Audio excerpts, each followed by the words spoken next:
بسم الله الرحمن الرحيم. السلام عليكم ورحمة الله تعالى وبركاته. الحمد لله رب العالمين، وبه نستعين على أمور الدنيا والدين، والصلاة والسلام على سيد المرسلين وعلى آله وأصحابه ومن تبعهم بإحسان إلى يوم الدين. سبحانك لا علم لنا إلا ما علمتنا إنك أنت العليم الحكيم. رب اشرح لي صدري ويسر لي أمري واحلل عقدة من لساني يفقه قولي. اللهم لا سهل إلا ما جعلته سهلا، وأنت تجعل الصعب والحزن إذا شئت سهلا. سهل لنا ويسر علينا يا أكرم الأكرمين. نويت التعلم والتعليم وتذكر والتذكير والنفع والانتفاع والإفادة والاستفادة والتمسك بكتاب الله وسنة رسول الله صلى الله عليه وآله وسلم، والدعاء إلى الهدى والدلالة على الخير ابتغاء وجه ربي. أما بعد. Sehat semua sahabat-sahabat, ibu-ibu, ayah-ayah. Alhamdulillah, atas nikmat Allah Subhanahu wa taala. Kami di Sungai Sak ni bersedialah. Tengok hujan tak pun nak mengalah ni kan. Setakat ni alhamdulillah lagi lah ya. Mudah-mudahan Allah Taala turunkan hujan yang bermanfaat, insya-Allah, mudah-mudahan. Tapi kalau berlaku apa-apa pun tu semua ada kebaikan dan hikmah daripada Allah Subhanahu wa taala. Okey. Insya-Allah pada malam ni, pada pagi yang mulia ni, kita akan menyambung balik pembacaan tafsir kita pada ayat surah At-Taubah ayat yang ke-38, dan dengan menggunakan rujukan utama kita tafsir Ibn Kathir. Dan insya-Allah apa-apa yang keperluan yang lain saya datangkan daripada tafsir lain lah. Di antara tafsir yang duduk di tangan saya ketika ni ada Tafsirul Munir. Mungkin kita boleh tengok dari segi sabab nuzul dan seumpama dengannya. Jadi kita seperti biasa kita baca dulu, dan kemudian kita tengok pada hukum tajwid, dan kita tengok pada makna-makna kalimah, kemudian baru kepada huraian. A'udzu billahi minasy syaithanir rajim.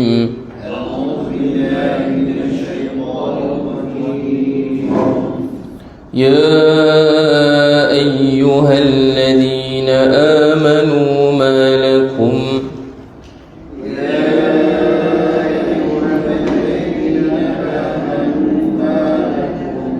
ما لكم إذا قيل لكم انفروا في سبيل الله اثاقلتم إلى الأرض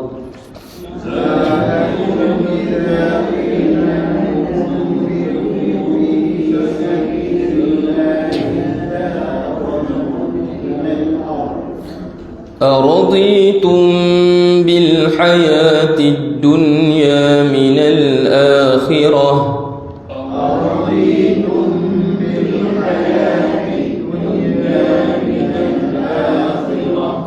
فما متاع الحياة الدنيا في الآخرة إلا قليل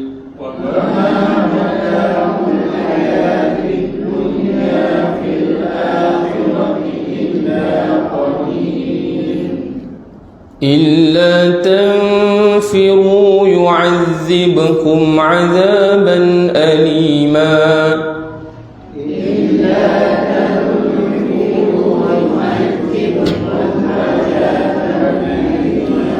ويستبدل قوما غيركم ولا تضروه شيئا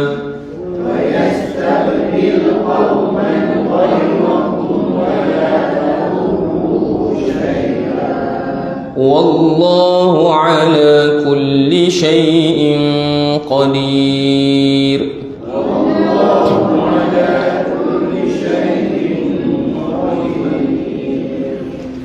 إلا تنصروه فقد نصره الله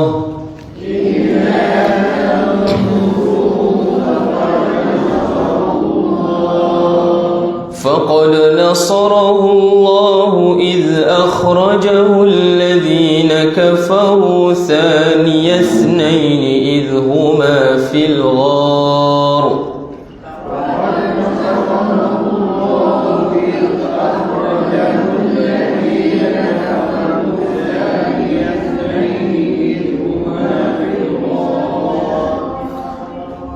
إذ يقول لصاحبه لا تحزن إن الله معنا إذ يقول لصاحبه لا تحزن إن الله معنا فأنزل الله سكينته عليه وأيده بجنود لم تروها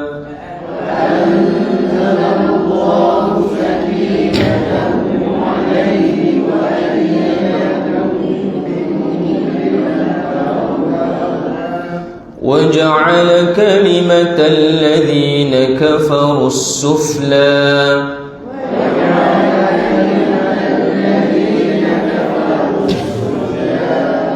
وكلمة الله هي العليا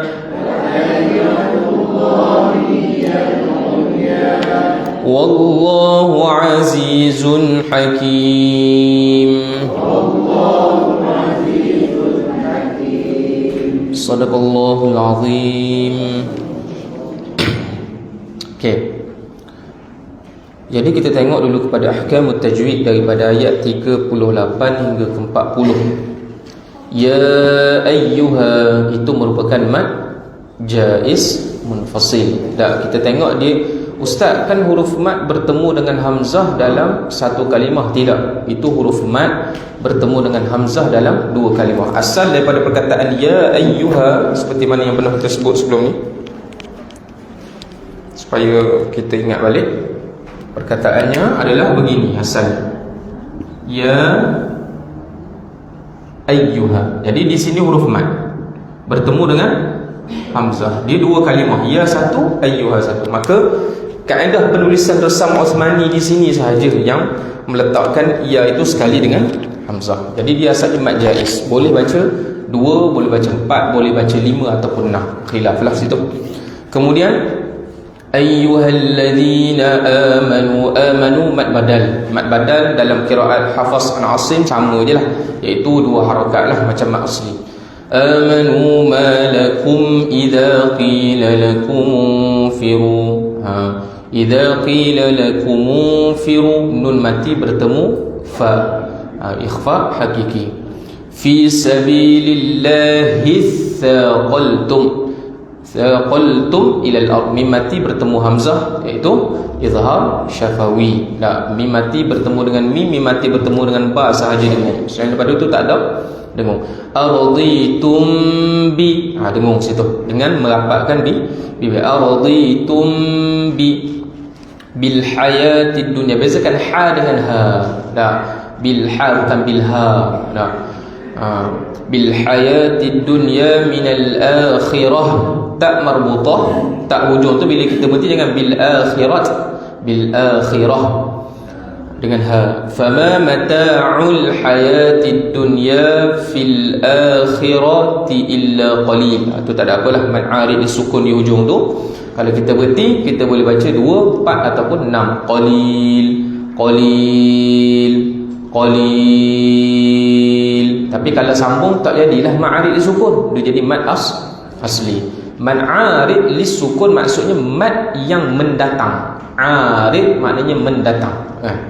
Kerana sukun, kerana mati, iaitu lam itu kita matikan.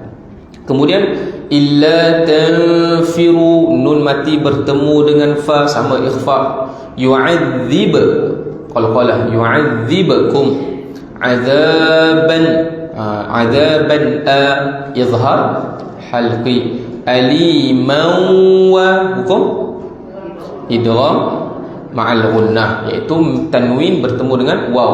Masukkan mim itu ke dalam waw bersama dengan dengung. Aliman wa yastabdil qauman ghaira. Tu tanwin bertemu dengan ghain, hukumnya izhar. Nah, ghairakum mim mati bertemu waw, izhar syafawi. Ghayrukum wa la tadurruhu syai'a. Syai'a hukum mad'i iwad. Sebab apa ni iwad?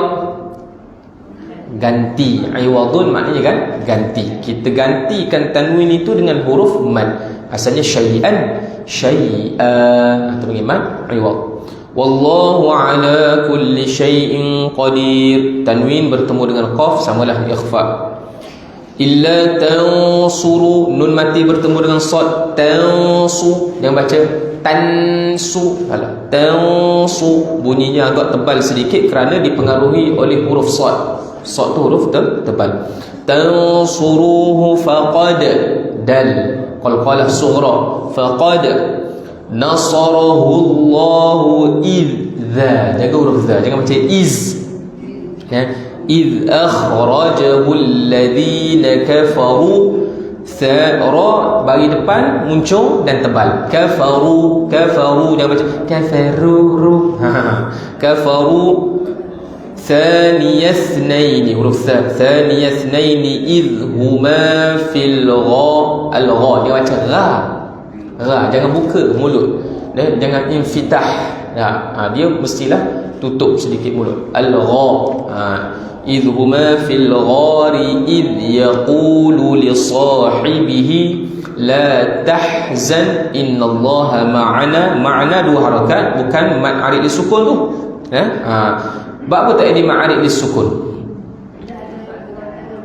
Sebab alif tu mati secara asli, kan? Alif tu mati secara asal, bukan mati yang mendatang. Mati asal. Jadi ma'ana berbeza dengan qalil. Tadi qalilun asalnya hidup, tapi kita berhenti kita mati, kan?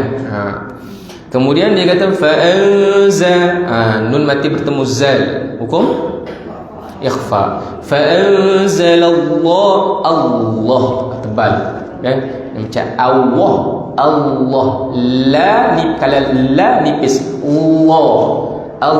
Fa'anzalallahu sakinatahu alaihi wa ayyadahu. Hu tu mak apa tu? Maksilah qasirah. Maksilah ni dalam tajwid dia berlaku kepada hak dhamir, hak kata ganti nama. Tak, kalau tuan-tuan jumpa hu tu, kalau dia ada hamzah lepas pada dia jadi tawilah. Tak ada hamzah lepas pada dia jadi qasirah. Tawilah panjang, qasirah pendek, maksilah pendek, maksilah panjang. Tu je lah, ya. Wa ayyadahu bi junudin lam tarawha wa ja'ala kalimatal ladina kafaru sufla. Tak ada apa dah tu. Sufla samalah mad asli, bukan mad arid lisukun. Sebab apa? Alif tu mati secara asli, kan? Sufla, tak baca sufla, tak boleh.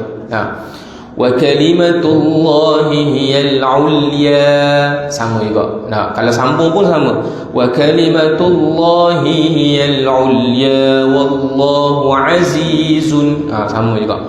Wallahu aziz ma asli, zun hakim, tanwin bertemu dengan ha, hukumnya izhar halqi. Okey, habis berkaitan dengan ahkam tajwid kita secara ringkas.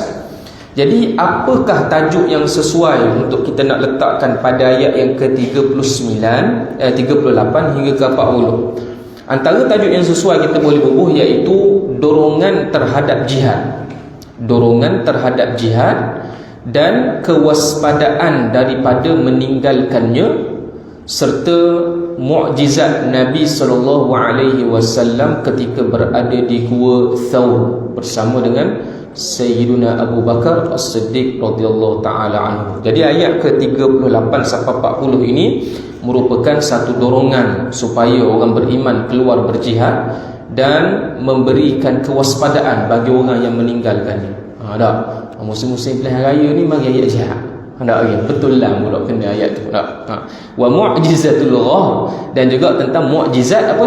Mukjizat Nabi berada dalam Gua Thawr.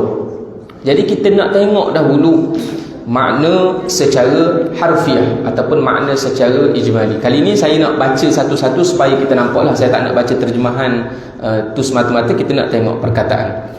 Ya ayyuha, ya ini dalam bahasa Arab dipanggil hurufun nida, harfun nida, huruf seru. We, kita gitulah we lah. Wahai, jarang kita panggil wahai. Ada lagi we, gitu. Jadi we, orang-orang yang beriman. Ya ayyuha dipanggil harfun litanbih, untuk berikan ke pemerhatian. Wahai. Seolah-olah dengan nada kita begitu. Kalau kita perhatian kita dengan intonasi nada. Tapi Al-Quran dengan ataupun bahasa Arab, ya ayyuha alladzina amanu, orang-orang yang beriman, wahai orang-orang yang beriman. Jadi peringatan di sini Allah Ta'ala berikan kepada orang beriman. Jadi kita kena terlintas cepat di kepala kita. Bila seruan ini merujuk kepada orang beriman, kebiasaannya berkait dengan apa? Dia berkait dengan apa? Kalau kita baca Quran, kita jumpa ya ayyuhalladzina amanu. Kebiasaannya berkait dengan praktikal perundangan, praktikal syariat. Kalau kita jumpa ya ayyuhalladzina amanu dalam Quran, biasanya berkait dengan praktikal perundangan Islam. Cuba cari dalam Quran. Ya ayyuhalladzina amanu kutiba alaikumul qisas, diwajibkan pada kamu qisas. Kutiba alaikumus siyam. Ya ayyuhalladzina amanu qu anfusakum, jagalah ahli keluarga kamu daripada neraka.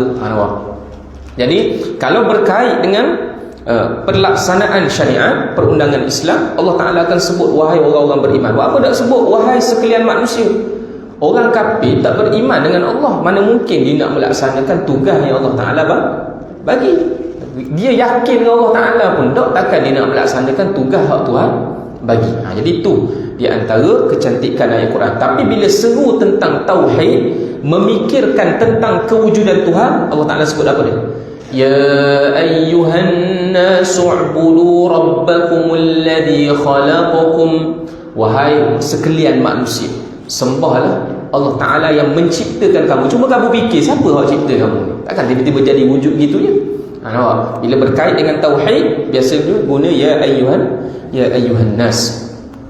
Ma lakum, apa yang menghalang kamu? Ma lakum, apa kena dengan kamu ataupun apa yang menghalang kamu? Ma mana'akum idza qila lakum firu, idza, apabila qila, dikatakan ataupun diarahkan untuk kamu, infiru, iaitu keluarlah kamu.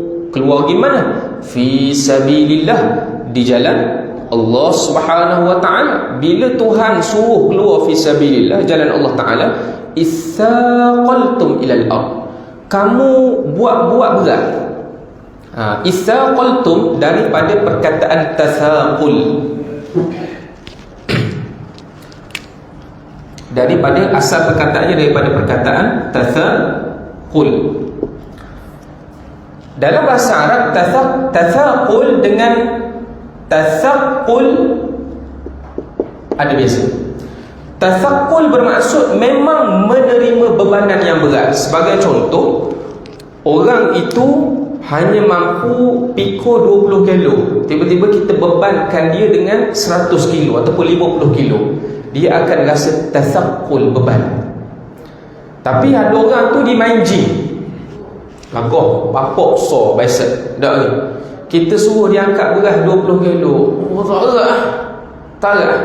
Itu dipanggil tasaqul, buat-buat beban, buat-buat beban.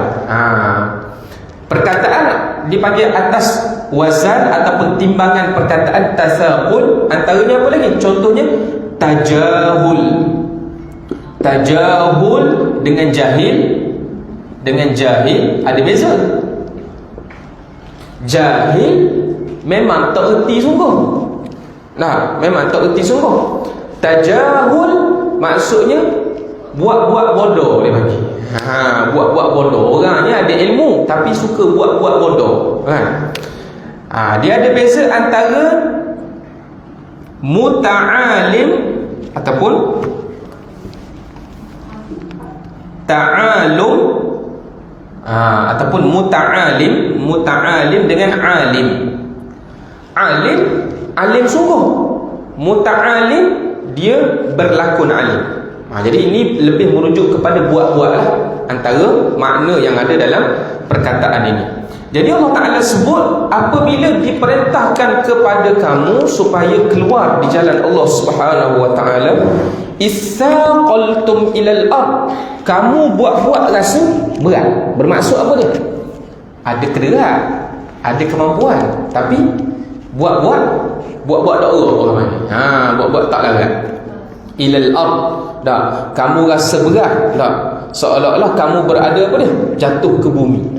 Jadi kamu buat-buat melepek gitu kan. Araditum, adakah kamu lebih redha dengan kehidupan dunia minal akhirah, kamu redha dengan dunia ke berbanding akhirat? Allah Taala tanya. Tanya di sini, istifham di sini adalah istifham ingkari dipanggil. Dalam bahasa Arab tanya ni banyak sebab. Al-istifham, istifham maknanya pertanyaan lah, pertanyaan. Ada tanya dengan tanya sungguh. Tanya memang tanya sungguh. Kadang-kadang tanya tu dengan apa? Tujuannya adalah lit-taubih, taubih ataupun dipanggil lil inkar. Apa maksud inkar? Dengan maksud untuk cela. Tanya tu dengan tujuan celaan. Tak boleh. Contoh apa dia? Tak pandai-panjat pokoknya. Panjat juga, kau patah kaki. Buat apa panjat? Panjat apa? Kita tanya orang kan, awak panjat buat apa? Dah tahu dah kan, panjat buat apa? Tanya tu apa? Tanya, orang panggil tanya tu nak cela. Nak mengata. Bukan tanya tu, bukan tanya tu tanya nak tahu kan? Tanya tu tanya nak mengata kan. Jadi dalam Al-Quran ada dengan tanya segitu. Di antaranya di sini, araditum bil hayati dunya wal akhirah, adakah kamu lebih redha? Tak, kamu redha ke dengan dunia untuk digantikan daripada akhirat? Jadi Allah Taala tanya tu, tak sepatutnya kamu berfikir macam tu. Sepatut begitu. Dipanggil ingkar, maksudnya mencela ataupun melawan balik. Tak sepatutnya kamu fikir macam tu. Fama mata'ul hayatid dunya, maka tidaklah apa dia, yakni harta benda dunia itu pada akhirat itu melainkan sedikit. Jadi nisbah antara harta benda dunia dengan akhirat itu amatlah sedikit. Jadi hayatid dunia kalau nisbah masuk dalam akhirat ni sedikit sangat. Sebab tu ada hadis Nabi mengumpamakan apa dia? Kalau kamu nak tahu macam mana dunia dengan akhirat ni, ibarat kamu ambil jari kamu celup dalam air laut, kamu angkat. Hak titih itulah umpama dunia daripada akhirat. Perumpamaan Nabi nak bagi tahu betapa sedikitnya nilai dunia. Kemudian Allah Taala kata illa di situ bukan melainkan. Dalam Quran illa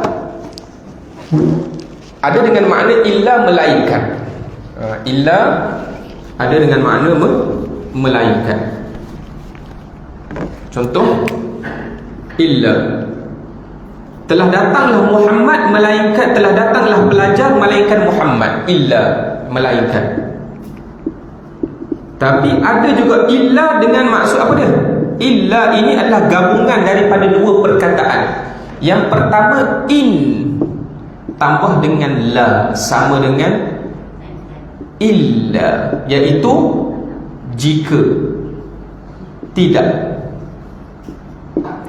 Mudah-mudah gitulah terjemahnya, jika tidak. Jadi dia kata apa dia? Jadi dia kata illa tanfiru, jika tidak kamu keluar. Kalau kamu tak keluar apa dia? In itu dipanggil in syartiyah. Dia mesti kena ada jawab dia. Jika awak belajar, awak berjaya. Tu jawab dia panggil. Kalau awak belajar, jika awak belajar, awak berjaya. Awak berjaya tu dalam bahasa Arab dipanggil jawab syart, jawab kepada perkataan in. Jadi kat sini illa tanfiru, jika kamu keluar. Jika kamu tidak keluar, apa Allah Taala buat? Yu'adzibukum, nescaya Tuhan akan mengazab kamu. Azab yang macam mana tu? Azab-azab tu iaitu azab jenis yang pedih. Adzaban aliman. Adzaban aliman dipanggil maf'ulun mutlaq, iaitu nak menerangkan tentang jenis azab yang Tuhan akan bagi. Tuhan akan azab kamu. Azab hak jenis macam mana? Azab hak paling pedih sekali. Azab yang paling pedih. Wa yastabdil qauman ghairakum. Dahlah Tuhan azab kamu. Adakah Tuhan rugi? Dah. Dia akan menggantikan qauman, satu kaum, satu kelompok manusia, ghairakum, selain daripada kamu. Wala tadurruhu syai'a, yang mana engkau tidak boleh memberi mudarat. Nah, la tadurruhu syai'an, tak boleh memberi mudarat akannya dengan sesuatu. Wallahu ala kulli syai'in qadir, dan bermula Allah Subhanahu wa taala itu ke atas setiap sesuatu perkara itu qadirun. Qadir maknanya tersangat berkudrah. Kalau qadirun, perkataan qadir dipanggil yang berkuasa. Maksudnya menunjukkan kepada sifat dia seorang yang berkudrah. Tapi kalau qadir maksudnya yang sangat berkuasa. Sama juga dengan alim menunjukkan ke apa dia? Maknanya apa? Yang tersangat-sangat mengetahui. Jadi Allah Ta'ala kata, aku ini ke atas setiap sesuatu perkara itu tersangat-sangatlah berkuasa. Kemudian kata Allah Ta'ala, illa tansuruhu, jika tidak kamu menolongnya. Menolong siapa? Menolong Nabi, ya. Kamu tak tolong Nabi, faqad nasarahullah, maka sesungguhnya pasti Allah Ta'ala akan menolong. Okey. Perkataan qad, ini saya bawa asas sedikitlah berkait dengan bahasa Arab, sebab tafsir ni dia berkait rapat dengan bahasa kan. Okey. Perkataan qad ini dia boleh masuk kepada fi'il madhi dan juga fi'il mudhari'. Al-fi'lul madhi dan juga ataupun fi'il mudhari'. Dekat sini lepas pada perkataan qad itu ada nasara. Nasara tu past tense. Masuk pada past tense. Qad kalau masuk pada past tense, dia akan bawa dua makna. Yang pertama, dia maksud litahqiq. Litahqiq maksudnya memastikan. Contohnya Allah Ta'ala kata apa dia? Qad aflahal mu'minun. Pastilah, nampak qad? Pastilah orang mukmin itu berjaya. Qad dekat sini dengan makna apa dia? Dengan makna litahqiq, realisasi. Kalau kamu tak tolong Nabi, qad nasarahullah, pasti Allah Ta'ala akan menolong Rasulullah sallallahu alaihi wasallam. Qad juga kadang-kadang maksud kepada fi'il madhi dengan makna litaqrib, untuk menunjukkan dekatlah, lebih kurang. Taqrib maksudnya nak menunjukkan benda tu dekat berlaku. Contohnya apa dia? Qad qamatis solah. Kan kita qamat kan? Qad qamatis solah, sesungguhnya solat hampirlah nak dijadikan. Solat tak sembahyang lagi kan? Qad qamatis solat, qad qamatis solatu. Ada orang baca qad qamatis solati, salah. Qad qamatis solatu, qad qamatis solat. Ini di antara contoh berkait dengan qad. Okey. Jadi qad yang masuk di sini dengan maksud pasti. Nah, pasti Allah Taala akan membantunya, yakni membantu Nabi. Masa bila Tuhan bantu Nabi? Tak kala ataupun ketika mana? Maksudnya ketika mana? Akhrajahul ladina kafaru, telah mengeluarkan akannya. Tu kembali pada Nabi tu. Akhrajahu tu kembali pada Nabi. Mengeluarkan akannya, yakni akan Nabi itu alladina kafaru, iaitu orang-orang kafir. Siapa yang keluarkan Nabi tu? Alladina kafaru, orang kafir yang keluarkan Nabi. Thaniyathnai, dan hal keadaan mereka berdua. Dua daripada, yang kedua daripada dua orang. Siapa dia? Sayyiduna Abu Bakar As-Siddiq. Idhuma fil ghar, ketika mana mereka berada dalam gua itu. Gua itu gua mana? Gua Thawr. Gua tu gua Thawr. Idh yaqulu li sahibih, ketika mana dia mengatakan kepada sahabatnya, yakni Nabi kata kepada sahabatnya, la tahzan, jangan kamu sedih wahai Abu Bakar, innallaha ma'ana, sesungguhnya Allah Ta'ala sedang bersama kita lah ni. Nah, fa anzalallah, lalu itu lepas pada tu Allah Ta'ala menurunkan sakinah, yakni ketenangan. Nikmat hak paling besar sekali tenanglah. Pasal apa orang nak pitih banyak, nak bata banyak? Sebab nak tenang. Tapi bagi orang beriman tidak menganggap itu semata-mata yang memberi ketenangan. Hakikat pemberi ketenangan adalah Allah. Jadi asbab Tuhan suruh cari. Hakikat ketenangan yang sebenar datang daripada Allah. Kita buat benda ni nak tenang je sebenarnya. Dah tenang beres. Nikmat paling besar nak tenang. Lalu tengah-tengah dalam keadaan takut ni. Takut ni kenapa? Gusau. Tunduk sikit je kepala, nampak tu. Maksudnya kalau ada dalam ni rupanya. Belak sikit je. Dah disebutkan ada sarang burung pati dengan sarang laba-laba. Maknanya kata kalau tolak gitu, direct nampak. Menyebabkan Abu Bakar As-Siddiq tak tenang. Tak tenang bukan dia bimbang dia mati. Dia bimbang Nabi yang mati. Kalau aku mati, aku tak kisah, Abu Bakar As-Siddiq kata. Sebab aku mati, Islam masih boleh diteruskan oleh Rasulullah. Kalau Rasulullah mati, siapa nak bawa Islam? Ini peringkat kebimbangan Abu Bakar As-Siddiq. Tidak langsung bimbang pada diri, tapi bimbang pada Sayyidina Rasulullah. Lalu Nabi kata, la tahzan, jangan kamu sedih. Fa'anzalallahu sakinatah, maka Allah Ta'ala menurunkan apa dia? Ketenangan kepadanya, yakni kepada Abu Bakar As-Siddiq. Wa ayyadahu, dan Allah Ta'ala ayyada, menolong. Ayyada maksudnya sa'ada, menolongnya. Bijunudil lam tarawha, dengan tentera yang tidak mereka lihat. Wa ja'ala kalimatal ladzina kafarus sufla, dan Allah Ta'ala menjadikan perkataan orang kafir. Kalimah di sini merupakan satu bentuk balaghah, dipanggil isti'arah. Sebut kalimah, tetapi yang dikehendaki adalah dakwah orang kafir, da'iyah. Dan Allah Ta'ala menjadikan kalimah orang kafir dengan makna apa dia?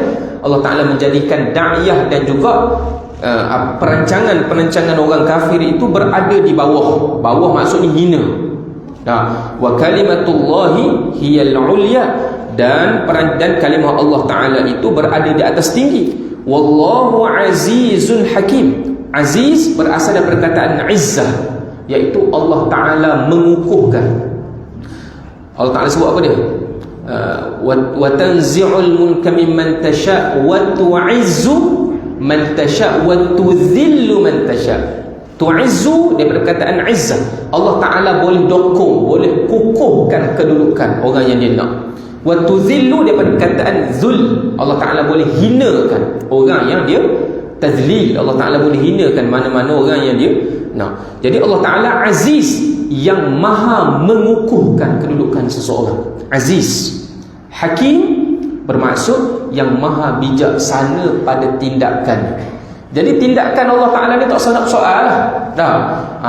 Terutamanya biasa orang ada soal apa dia duduk dalam neraka, apa dia duduk dalam syurga. Wallahu alimun hakim. Allah Ta'ala maha mengetahui, dan setiap tindakan Allah Ta'ala tu paling bijak. Ada sebab. Kalau semua belaka kita tahu, baik kita jadi Tuhan. Tak ke? Jadi ada benda yang kita tak tahu, Allah Ta'ala sahaja tahu berdasarkan tindakan yang dia buat. Jadi itu dipanggil hakim. Okey, habis berkaitan dengan terjemahan. Jadi kita tengok daripada, cuba tuan-tuan tengok daripada tafsir Ibn Kathir. Mungkin ada yang boleh baca tafsir Ibn Kathir. Okey, ini adalah awal tu kan. Tengok. Bismillah.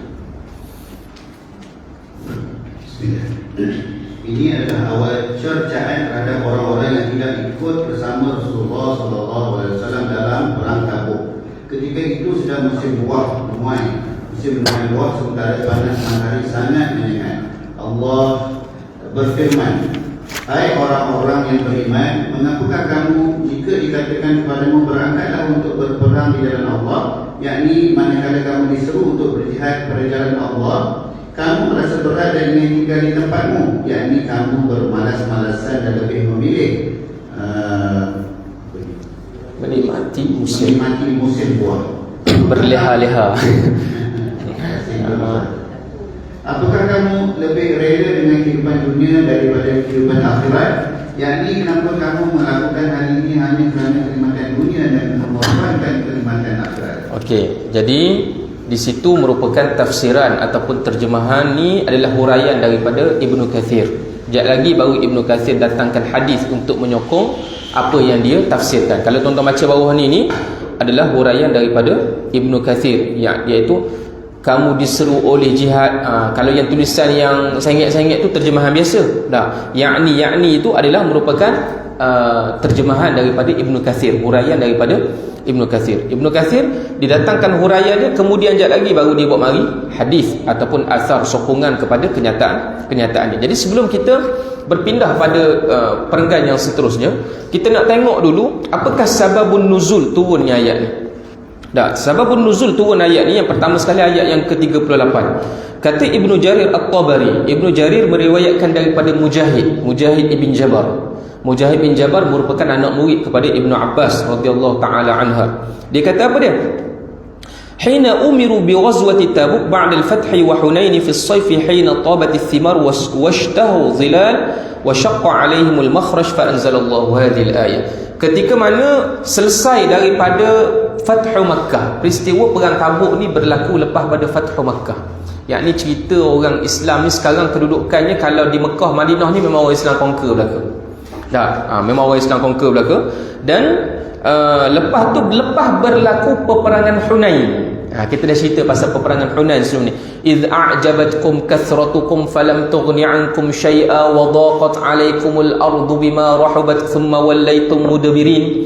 Kamu berasa megah dengan sebab kamu ramai. Hari ni orang Islam kata tak kalah dah kita hari ni. Kita ramai pada biasa. Nampak, bergantung dengan ramai, kurang gantung Allah Ta'ala. Sedangkan ramai dan sikit itu hanyalah asbab. Dari segi asbab, ya, Allah Ta'ala suruh orang beriman berusaha mengumpulkan asbab musabab semampu mungkin. Wa a'iddu lahum mastata'tum min quwwatin wa min ribatil khayl. Hendaklah kamu kumpulkan semampu yang boleh kamu kekuatan bala tentera dan juga kuda-kuda perang. Tetapi jangan bergantung dengan asbab, bergantung dengan Allah. Bergantung rezeki kamu dengan Allah, kemenangan kamu hanya dengan Allah. Tapi bila diuji dengan asbab yang banyak, terpaling, menganggap ada benda lain yang boleh memberi ta'zir, memberi bekas kepada kemenangan. Dalam peperangan Hunain, Allah Ta'ala kata apa dia? Wa dhaqat 'alaikumul ardu. Bumi hak lapang tu sampai kamu berasa sempit. Kerana apa dia? Kerana diserang bertubi-tubi oleh musuh yang kamu anggap lemah daripada diri kamu. Habis peperangan Hunain, lepas berlaku peperangan Hunain, berlaku pula satu peperangan daripada peperangan Tabuk jaraknya lebih kurang 690 kilo. Duduk tengah-tengah, betul kan? Kalau daripada Madinah ke Syam memang duduk tengah kan. Tabuk, kalau setakat yang saya tengok daripada tafsir, daripada Madinah dia menghala ke utara. Kalau daripada Syam dia menghala ke selatan lah. Jadi kalau daripada Madinah menghala ke utara lebih kurang 690. Kalau daripada bumi Syria menghala ke Tabuk lebih kurang 692. Kira tengah-tengah tu. Tengah-tengah betul Tabuk ni. Jadi di Tabuk ini, yang mana masa tu siapa dia? Rom dah mula mengenali kekuatan Islam. Asal dulu dengan kafir dalam Mekah Madinah, Rom dah mula dengar kekuatan Islam ini semakin mara. Masa bila? Masa tu pula kena musim panah. Musim panah ni lah kurma lebah. Ranum masa tu. Dah lah dengan panahnya, masa tu juga Allah Ta'ala tahan hujan. Hujan tak turun time tu. Allah Ta'ala takdir. Kemudian baru lepas habis perang Fathu Makkah, lepas tu perang pula dalam peperangan Hunain. Berlaku pula Tabuk. Agak-agak tuan-tuan kalau kita duduk zaman Nabi ke? Tak ke? Macam-macam alasan. Sebab itu kata guru kami Dr. Ahmad Abu Hasubah, dia kata Allah Ta'ala buat orang ni sesuai dengan zaman dia. Ada orang dia kata alangkah baiknya kalau hidup zaman Nabi dia. Awak hidup zaman Nabi, bila tentu awak sanggup berjuang macam sahabat-sahabat radhiyallahu ta'ala anhum ajma'in. Dia orang ni tak cara. Sebab tu sahabat-sahabat Nabi, boleh katakan kebanyakan kalau kita baca dalam Syiaru A'lamin Nubala, dalam kitab sirah tentang perawi-perawi hadis, boleh katakan majoriti sahabat lepas daripada kewafatan Nabi semua keluar daripada Madinah. Semua keluar daripada Madinah. Keluar tu bukan ada waris. Kita kalau keluar kau nak pergi ke negeri lain, cari waris dulu. Kau ada waris, ada member-member. Tak ada. Keluar ke Syam, keluar ke sana, keluar ke sini, semata-mata nak menyampaikan risalah Islam. Rezeki kat mana, duduk di mana, tak ada fikir. Keluar. Jadi ini bagaimana kehebatan iman yang ada pada diri mereka. Jadi Disebutkan di sini antara sebab-sebab. Tak, bila Nabi suruh, lalu masa tu ada hak payah, lalu turunlah ayat ni, ayat ni. Dan kata para ulama, apakah sebab yang mereka ni payah nak keluar? Yang pertama, kerana musim panah. Yang kedua, kerana tak ada hujan. Yang ketiga, bu'dul masafah, jarak yang terlalu jauh. 600 kilo nak naik unta, naik kuda, baru lepas perang juga. Nah, jarak yang terlalu jauh. Kemudian apa dia? Masa tu juga berhadapan dengan haibah askar Rom.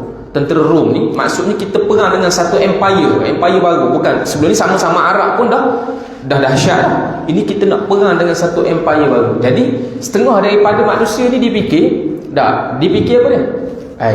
Dah lah tenaga banyak habis dah, perjalanan jauh, boleh lepas perang, menang kedok kita ni. Dan hadapan dengan Rom, asbab kata payah nak menang, asbab kata. Tapi ini arahan daripada Rasulullah sallallahu alaihi wasallam yang kata benda iman ni dia luar daripada logik kita, kan? Luar daripada logik kadang-kadang arahan Allah Subhanahu wa taala. Okey, sama tu apa? Kemudian Allah memandang kecil nilai dunia dan memberikan dorongan untuk mencintai akhirat. Allah berfirman, padahal kenikmatan hidup di dunia dibandingkan dengan kehidupan di akhirat hanyalah sedikit. Seperti yang dikatakan oleh Imam Ahmad dari Al-Mustawrid, saudara Bani Fihir, dia berkata Rasulullah SAW bersabda, Mad dunya fil akhirati illa kama yaj'alu ahadukum usbu'ahu hadhihi fil yammi falyanzur bima tarji'u. Tidakkah dunia itu dibandingkan akhirat, melainkan seperti kamu mencelupkan jari kamu ini ke dalam air laut, maka hendaklah dia melihat air yang tersisa di ujung jari seraya mengisyaratkan jari telunjuknya. Hadis ini dikeluarkan oleh Imam Muslim. Okay, jadi fama mata'ul hayatid dunya fil akhirati illa qalil. Perkataan qalil, dunia dengan akhirat, nisbah dunia dengan akhirat, dunia tu sedikit. Sedikit tu macam mana? Tamsilan sedikit itu ditafsirkan oleh hadis Rasulullah sallallahu alaihi wasallam. Kamu nak faham sedikit itu, kata Al-Imam Ibn Kathir, kamu tengok hadis. Hadis kata apa dia? Mad dunya fil akhirati illa kama yaj'alu ahadukum usbu'ahu fi hadhihi al-yammi falyanzur ma tarji'. Angkat, umpamalah begitu. Hakikatnya lebih kurang lagi daripada itu. Hakikat yang sebenar Allah Ta'ala. Sebab tu dalam hadis yang disebut, kalau dunia ni semata-mata dunia pada zat dia tu ada nilai di sisi Allah, Allah Ta'ala tak kawi pada orang kafir. Tapi dunia ini jadi bernilai bagi orang beriman. Dia gunakan benda tu sebagai alat untuk dicapai redha Allah Ta'ala. Itu beza. Cari dunia, tapi guna dunia untuk mencari redha Allah Ta'ala. Tapi kalau dunia tu semata-mata cari dunia, mempertuhankan dunia, Tuhan takkan bagi dunia pada orang kafir kalau dia ada nilai. Dalam hadis yang lain disebutkan. Okay, kemudian seterusnya, kenaan dengan ayat tidaklah kenikmatan dunia di hadapan kenikmatan akhirat itu kecuali hanya sesuatu yang sedikit. Imam Al-Thawri berkata daripada Al-Mashi seperti bekal seorang musafir. Okey. Jadi dalam ayat ini disebut lagi, lepas pada datang hadis, Imam Ibn Katsir punya metod, dia datangkan tafsiran daripada kibarut tabi'in. Kibarut tabi'in Al-Thawri. Siapa kasih Al-Thawri? Sufyan Al-Thawri. Sufyan Al-Thawri, seorang muhaddis besar. Dia ambil daripada Al-A'mash. Al-A'mash seorang mufassir. Yang mana apakah makna qalil? Apakah makna qalil? Kata Al-Thawri daripada Al-A'mash, diriwayatkan daripada Al-A'mash. A'mash bagi tahu aku, qalil dengan makna seperti bekal seorang musafir. Orang musafir buat bekal banyak mana sangat? Tak ada bawa beras, bawa tonggeh, bawa benda. Tak lagi. Skoda hak dia boleh bawa ialah hak duduk atas motor, duduk atas kereta ni, hak tu je. Tu umpamanya dengan makna qalil. Okey, terus. Setelah itu Allah mengancam orang-orang yang meninggalkan jihad, jika kamu tidak berangkat, nescaya Allah akan menyisamu dengan siksa yang pedih. Ibnu Abbas berkata Rasulullah SAW mengajak satu kaum untuk berjihad, tetapi mereka berasa kelibatan. Maka Allah tidak menurunkan hujan kepada mereka dan itulah siksaan bagi mereka. Dan digantikannya kamu dengan kaum yang lain, yakni untuk membela nabinya dan meninggalkan agamanya. Seperti firman-nya pada ayat lain, jika kamu berpaling, nescaya Allah akan menggantikanmu dengan kaum selain kamu, kemudian mereka tidak seperti kamu. Okey. Jadi disebutkan Ibnu Abbas mengatakan Rasulullah ni mengajak satu kaum berjihad. Ini di antara apa dia? Ini di antara kita sebut tadi berkaitan dengan sababun nuzul. Berkaitan dengan sababun nuzul daripada ayat ni tadi. Yang mana tadi kita ambil daripada Mujahid. Mujahid daripada siapa? Mujahid kan anak murid Ibnu Abbas tadi yang sebut tadi tu. Ibnu Abbas kata ayat ni puncanya apa ni? Nabi ajak satu kaum ni berasa berat. Lepas dalam musim panas, lepas tu Allah Taala tahan pula hujan. Jadi bala atas bala. Bala atas bala Tuhan uji. Jadi kemudian dia kata jika kamu berpaling nescaya Allah dan kamu tidak dapat memberikan mudarat kepadanya sedikit pun, yakni berpalingnya kamu dari jihad sama sekali tidak merugikan Allah sedikit pun. Jadi benda kalau kita berpaling daripada arahan Allah Ta'ala, Tuhan tak rugi. Sebab itu di antara kalau kita belajar dalam ilmu tauhid, Allah Ta'ala dalam sifat al-mukhalafatu lil hawadith.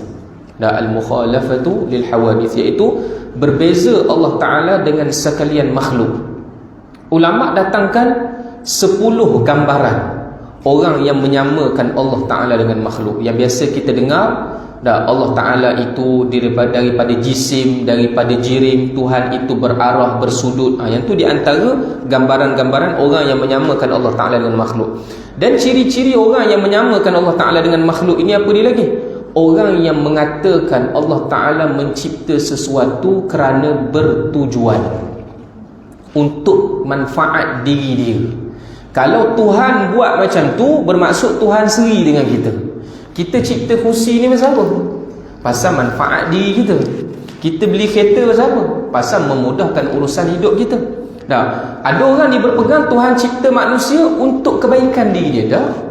Kalau Allah Ta'ala cipta, Tuhan sendiri dengan maksud. Allah Ta'ala kata walam yakul lahu kufuwan ahad laisa kamithlihi syai'.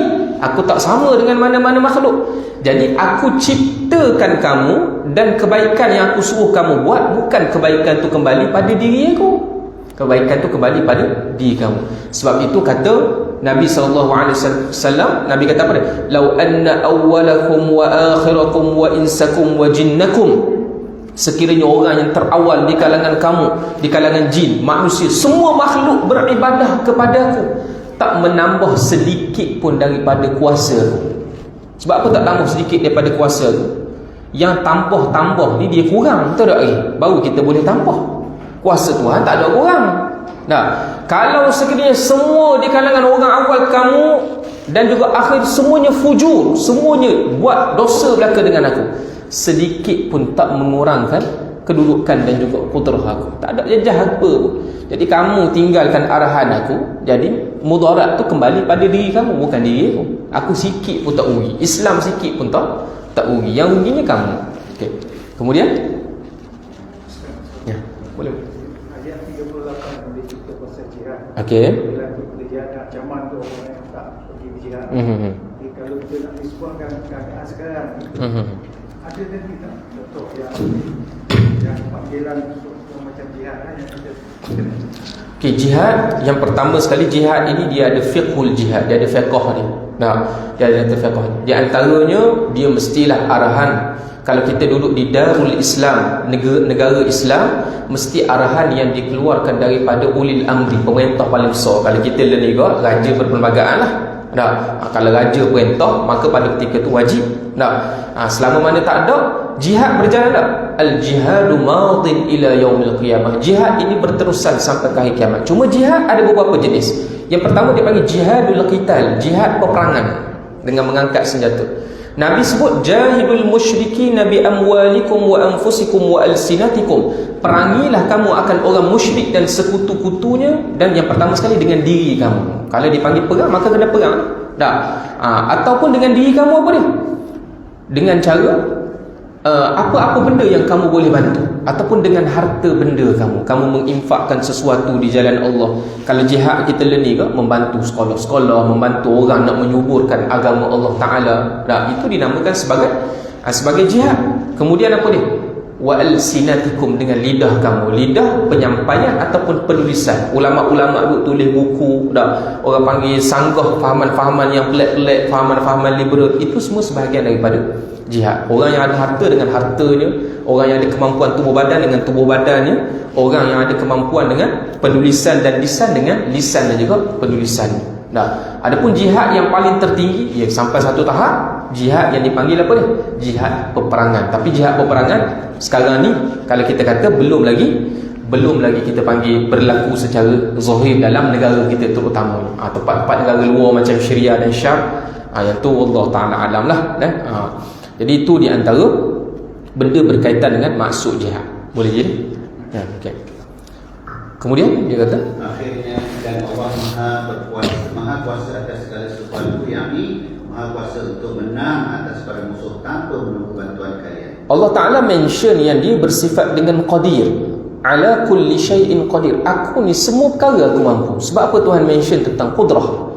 Tuhan nak bagi tahu yang memenangkan kamu bukan asbab, yang menolong kamu bukan asbab, hakikatnya adalah aku. Asbab itu hanyalah satu hukum yang aku nak tengok kamu berusaha untuk kamu buat atau kamu. Aku nak tengok kamu wahai manusia berusaha.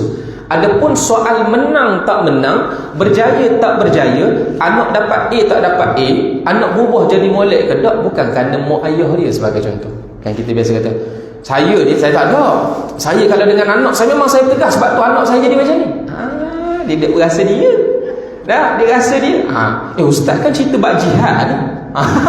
Kita nak kait sikit kan. Jadi taksir, ramai mana manusia yang merasakan dia yang ubah benda tu. Sebenarnya kita sekadar menjalankan asbab musabab. Yang ubah bukan cikgu, yang ubah bukan mak ayah, yang ubah Allah. Saya tak ada Ustaz. Saya dengan anak saya biasa ni orang sembang ni. Saya kalau dengan anak memang saya tegas sebab tu anak saya macam ni. Awak sedap gamak awak sembang. Dah awak ingat budak-budak awak nakal-nakal mak dia tak tegas. Mak dia puas buat lah.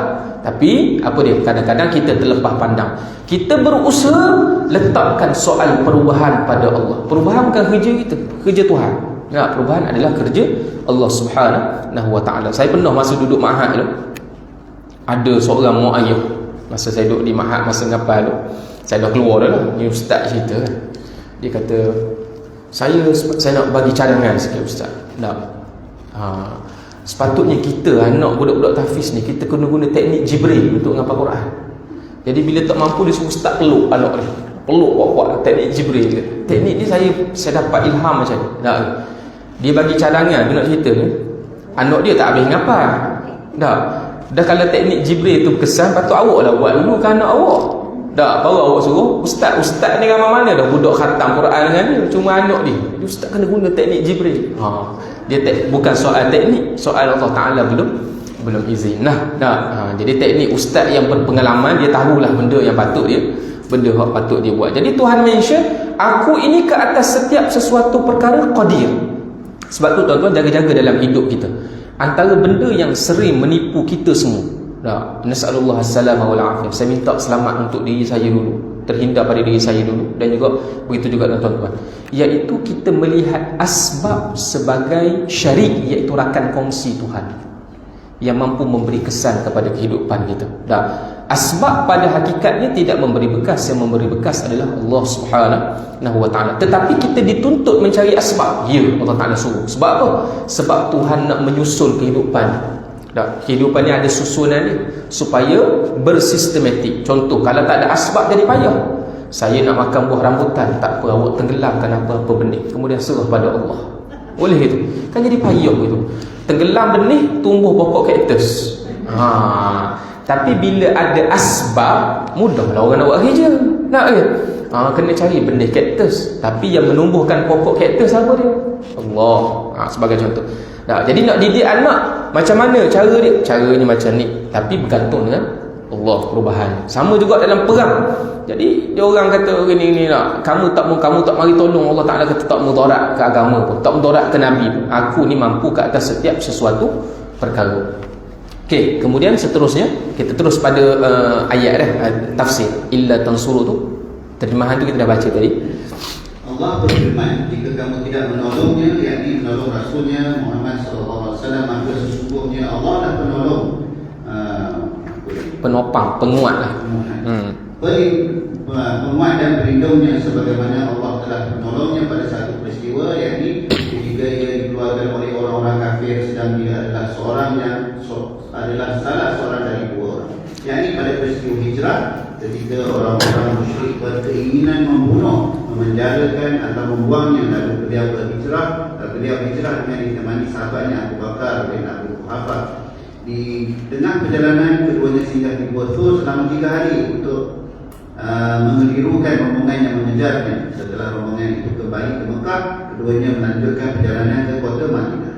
Pada saat itu Abu Bakar sempat ketakutan dan khawatir jika keberadaan mereka dalam gua terlihat oleh rombongan pengejar, sehingga mereka akan menyakiti Rasulullah SAW. Maka Rasulullah SAW menenangkan dan meneguhkan dengan bersabda, "Ya Abu Bakr, ma wanka bithnaini la thalithuhuma." Hai Abu Bakar, bagaimana menurutmu jika ada 2 orang dan Allah adalah yang ketiga? Okay. Hadis ini dikeluarkan oleh Al-Bukhari dan juga Muslim. Jadi Allah Subhanahu Wa Taala ketika mana orang beriman ini berat nak bantu Nabi. Sebahagian daripada munafikin yang ramai, Nah, cumanya sebahagian ada 2-3 orang yang termasuk dalam surah ni, kan? Jadi ketika mana orang munafikin bagi banyak alasan gini, Allah Taala kata, mu jangan berasa mu yang menolong Nabi, hakikat menolong Nabi aku. Allah Taala kata, izhuma fil ghar. Kamu ingat balik peristiwa ketika mana Rasulullah ditendang keluar daripada kaumnya sendiri. Siapa peringkat tak ada orang nak tolong Nabi. Lepas pada asalnya pok saudara Nabi ada. Pok saudara Nabi pun mati. Hak paling kuat defend Nabi. Siapa peringkat orang berani ambil tanah rembuk belakang Nabi. Ambil perut unta balik belakang Nabi. Dah berani sentuh tubuh Nabi. Sebelum tu orang tak berani. Kerana ada Abdul Muttalib. Tuan-tuan tengok tak? Ini Allah Ta'ala ni. Kalau Nabi, sebab tu kata Syekh Sa'id Ramadan Al-Buti, kalau sekiranya Islam ini hikmatullah, kalau Islam menang dalam keadaan Abu Talib masih lagi hidup, orang akan kata apa dia? Muhammad itu nasib menang kerana dia memiliki kerabat-kerabat yang kuat. Nah, dia daripada kaum Quraisy. Tapi apa yang Allah Ta'ala buat? Allah Ta'ala matikan isterinya dahulu, yang menjadi pendukung. Isterinya orang kaya. Nah, Allah Ta'ala matikan isterinya. Kemudian Allah Ta'ala matikan Abu Talib, pendukung utama, yang mana dia sayang pada Nabi lebih pada sayang anak-anak dia. Sampai peringkat tak ada lagi. Zahir kata tak ada dah orang boleh defend Nabi. Nabi pergi ke Taif, apa yang berlaku? Orang baling batu ke muka Nabi. Orang geng-geng kafir Quraisy lintah dulu Nabi. Dak serang Nabi baling batu sampai peringkat malaikat mari. Dak nak rembuk gunung atas penduduk Taif. Nabi kata jangan. Allah mahdi qaumana, kita dah baca sebenarnya. Fa innahum la ya'lamun.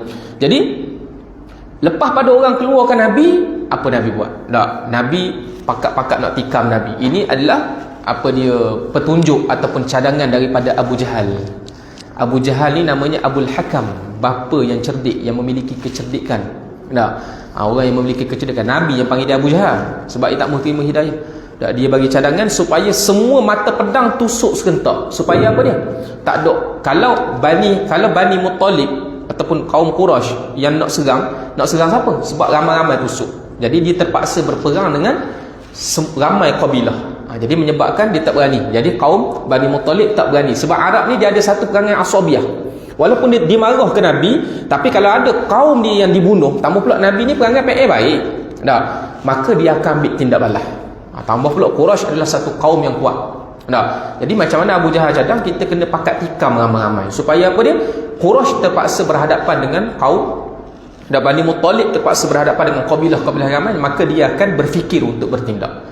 Jadi masa tu siapa ganti? Sayyidina Ali bin Abi Talib, umur tak sampai 10 tahun berani. Sayyidina Ali ni memang seorang rijal yang terkenal dengan keberanian. Daripada dia kecil, daripada kecil Nabi minta tak cakap banyak, ya aku akan ganti. Nak tikam dah. Tak ada. Yang ni yang baca, yang ayat yang tuan-tuan biasa baca bila jumpa rock block. Ayat apa? Ingat nampak? Ingat. Tak. Tapi baca-baca kena kok cek WhatsApp. Tak kan rasa.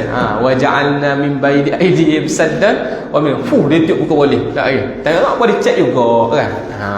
Jadi Nabi baca, kemudian Nabi baling tanah dan Nabi keluar. Dan sebab itu di sini Allah Taala tunjukkan bagaimana hukum adat dan juga hukum hakikat. Di sebalik Allah Ta'ala memberikan pertolongan kepada Nabi, kita boleh tengok yang menolong Nabi pada hakikatnya adalah Allah. Tetapi Nabi tak tinggalkan asbab musabbab. Dengan kadar yang Nabi mampu, kemudian Nabi serah pada Allah Ta'ala. Nabi ketika mana Nabi pergi ke Madinah, Nabi tak direct ke utara. Nabi pusing ke selatan, kemudian baru kona ke utara. Sebab apa? Mengelirukan. Sebab tu Nabi suruh Abu Bakar As-Siddiq merancang strategi 3 orang. Yang pertama Amir bin Fuhairah, iaitu hamba kepada Abu Bakar As-Siddiq. Nabi suruh apa dia? Suruh supaya bawa kambing-kambing, padamkan kesan tapak kaki. Yang kedua Asma binti Abu Bakar, bawa bekalan makanan dan susu, dah follow dalam perjalanan. Yang ketiga Abdullah bin Abi Bakar, iaitu anak kepada Abu Bakar As-Siddiq. Tujuannya adalah mengintip ataupun mendengar pengkhabaran-pengkhabaran daripada kaum Quraisy. Jadi ada strategi perancangan. Tapi setara mana sangat? Lebih serah pada Allah Ta'ala. Tak buat sekadar yang kita mampu, lebih serah pada Tuhan. Itu bukan kerja kita dah. Jadi bergerak. Bila bergerak je, hak tukang padam tu adalah Amir bin Fuhairah. Sampailah ke dalam Gua Thawr. Masa tu Sayyidina Abu Bakar As-Siddiq ada satu peristiwa menimpa dia. Dia tengok ada satu lubang dalam Gua Thawr. Peristiwa ni masyhur lah. Mungkin mutawih pun biasa cerita. Jadi dia tutup dengan apa dia? Tutup dengan kaki dia. Dia tutup, tak nak bagi ada benda-benda, lalah dipatuk oleh ular yang berbisa. Kena patuk tu, dia tahan sakit tak tahan sangat, menitik air mata dia. Nabi tengah tidur di pangkuan. Nabi ni adalah siapa dia? Nabi adalah menantu Abu Bakar As-Siddiq radhiyallahu taala anhu. Lepas pada tu baru menikah, tapi masa tu sahabat rapat. Tak tahan sangat menitik, tak nak kejut Nabi ni. Tapi tak tahan, nitik air mata jatuh atas Nabi tersedar. Nabi kata, "Buat apa?" Kaki sakit sangat. Nabi ambil, Nabi ludah di kaki dia. Allah Ta'ala sembuhkan dengan izin Allah Subhanahu Wa Ta'ala. Ini kita katakan apa dia? Nampak? Hukum asbab musabab tu tadi kita kata tadi. Hakikat yang memberi kesan adalah Allah Subhanahu. Ailio, kalau kita fikir ailio dengan racun, mana boleh nak hilang ni? Tapi pergantungan dengan Allah Subhanahu Wa Ta'ala. Jadi lepas pada tu yang pertama, yang keduanya berlaku apa ni? Tilik kok bawah. Takut ni bimbangkan apa ni? Bimbang takut orang kafir tengok sikit mesti nampak ni. Lalu Allah Taala campakkan ketenangan yang kedua. Dan bab tu tuan-tuan, antara benda yang Allah Taala beri pada orang yang dalam peperangan, kalau kita baca dalam hadis, rasa mengantuk. Dalam hadis kalau kita baca Bukhari pun ada. Antara nikmat Allah Taala beri pada orang beriman bila mana perang, mengantuk. Mana ustaz pelik ngantuk? Bila mengantuk tenang-tenang aja. Tak ada kalut-kalut kan. Jadi rasa beleh tak. Tapi perang rasa beleh mata. Pelik gitu. Ni di antara benda yang Allah Taala, sebab mana mungkin orang boleh mengantuk kalau dia tak tenang tu lagi. Kalau duk tak tidur. Sebabkan mengantuk tu apa? Tenang. Dia Allah Taala berikan. Kau anda tenang dalam perang. Tu kita kata sepatutnya dalam perang tak tenang. Tapi Allah Ta'ala berikan perkara tersebut. Jadi kita berhenti sampai sini dulu, dan insya-Allah lagi kita akan sambung balik. Allah Ta'ala alam. Assalamualaikum warahmatullahi wabarakatuh. Belajar mengantuk. Belajar